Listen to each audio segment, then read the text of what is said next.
तो कहां भरोगे जाके? खुदा के घर में चीजें, मैंने विश्वासी देखे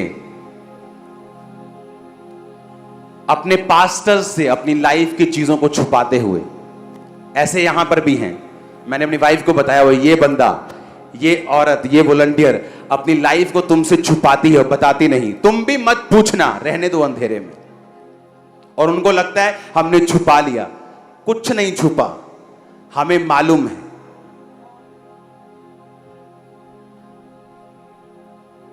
हालेलुया। तो मैंने कहा ये हमारे लिए आसान है। अगर वो दिल नहीं खोल रहे तो तुम भी मत खोलो। जो अपना दिल खोल रहा है उसको बताओ, जो रेडी है तैयार रिसीव करने के लिए। और उनको लगता है कि ये रॉन्ग है। मेरे स्पिरिचुअल फादर को मेरी लाइफ की ABCD पूरा Z तक मालूम था। नहीं भी मालूम था, बता के आता था मैं नाइजीरिया में, ऐसा है, ऐसा है, ऐसा है, ताकि वो हर चीज के लिए प्रेयर करें। और अगर प्रॉब्लम कहां पे है? प्रॉब्लम पास्टर्स में भी है।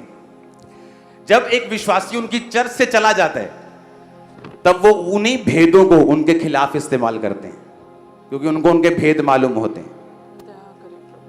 इस चर्च में से ऐसे लोग जो जाकर जिन्होंने विरोध किया, और मुझे उनके घर के इतने भेद मालूम हैं कि अगर मैं मुंह खोल दूं सारी उम्र उनकी बेइज्जती नहीं हटेगी, लेकिन मैं कभी अपना मुंह नहीं खोलूंगा। पता है क्यों? बाइबल कहती है परमेश्वर की महिमा गुप्त रखने में है। अगर एक पास्टर, अगर आपने मुझे आके बता दिया कि ये मेरी प्रेयर रिक्वेस्ट है, मेरी बहन को मालूम ना हो, आपकी बहन यहां पर मिनिस्ट्री में आ जाए, मेरे करीब आ जाए, तो भी उसको आपकी बात मैं बताऊंगा नहीं, क्योंकि ये एक सेवक का गुण होना चाहिए। अगर आप यहां से चले भी जाएंगे तो भी वो सीक्रेट रहेगा। ये पास्टर का गुण होना चाहिए। आप जाके, लोगों ने खिलाफत भी की है, अब चाहे छोड़ दिए, तभी भी मैंने उनका वो सीक्रेट आज तक किसी को नहीं बताया, उनके दुश्मन को भी नहीं बताया। पता है क्यों? कि मुझे जवाब परमेश्वर को देना है, उनको नहीं। और इसीलिए जब लोग देखते हैं कि मैं दुनिया में जहां कहीं भी जाऊं सक्सेसफुल होकर वापस आता हूं, इसका कारण यही है। सिर्फ प्रीचिंग टीचिंग, लोगों ने प्रोफेटिक वर्ड करके देख लिए, अभी भी ग्रो नहीं हुए। अभी भी उनके फैमिली में इतने ट्रबल हैं, आप सोच भी नहीं सकते। आप जिसको दास समझते हैं, उसकी फैमिली में इतनी मुश्किलें हैं, आपकी फैमिली में 5% भी नहीं, क्योंकि वो फेक है। क्रिश्चियनिटी चरित्र की है, कैरेक्टर की है। अगर ये नहीं है, सब कुछ फिनिश हो जाएगा एक दिन। अब ये फेसबुक पे तो नहीं लिखा, और देखो सॉन्ग चल रहा है। मैंने थोड़ी बोला सॉन्ग गाने के लिए, धागे तभी, और परमेश्वर दिखा रहा है धागा, पंजाब, हिमाचल। अब ये फेसबुक पे नहीं लिखा। बाढ़ आएगी, आएगी भाई, तुम बोल दो, भविष्यवाणी सारे कर दो, बाढ़ आए, कभी ना कभी तो आएगी। भूकंप आएगा, वो तो आएगा। बाइबल कहती बाढ़ें आएंगी, भूकंप आएंगे, सूखे पड़ेंगे। ये भविष्यवाणी नहीं, ये बाइबल के वर्ड्स की कॉपी है। भविष्यवाणी डिलीवरेंस को फॉलो करती है। हालेलुया।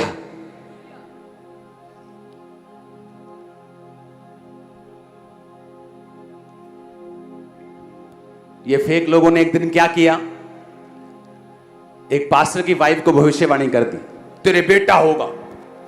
वो चलेगी, खुश हो गई कि पहली बेटी है, दूसरा बेटा हो जाएगा। वो बेटी हो गई। भाई साहब, वो वाइफ पास्टर की बैक स्लाइड हो गई परमेश्वर से। कहती परमेश्वर ने बोला, हुआ क्यों नहीं?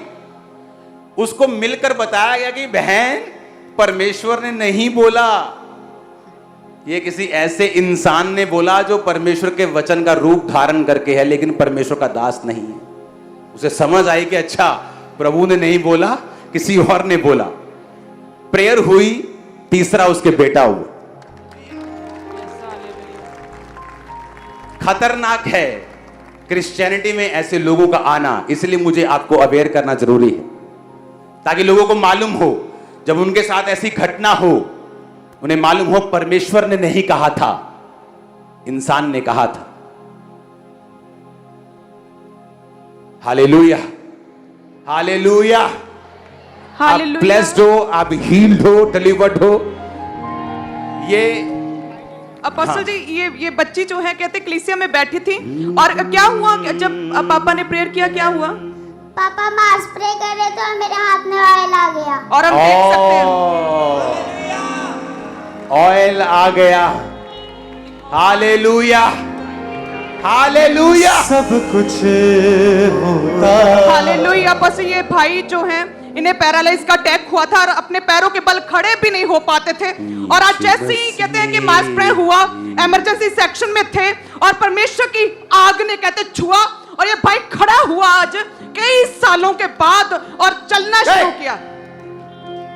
बीमारियां छोड़ जाती हैं, बीमारियां छोड़ जाती हैं, कमजोरियां मुँह छिपाती हैं, हड्डियों में जान आ जाती है, हड्डियों में जान आ जाती है, दिल को सुकून होता है, सब कुछ होता है, लहू जब अब बस जी, ये भाई कहते 6 साल पहले एक्सीडेंट हुआ था और ब्रेन डैमेज हो गया था, और इनकी मदर साथ में है। वो कहते कि 3 महीने लगातार कोमा में ये लड़का रहा, और डॉक्टर्स ने बोल दिया था कि ये बचेगा नहीं, बचने का कोई चांस नहीं। 3 महीने मुर्दा था कोमा में, और ये इनकी मदर साथ में, और कहते कि इनके घर में जो है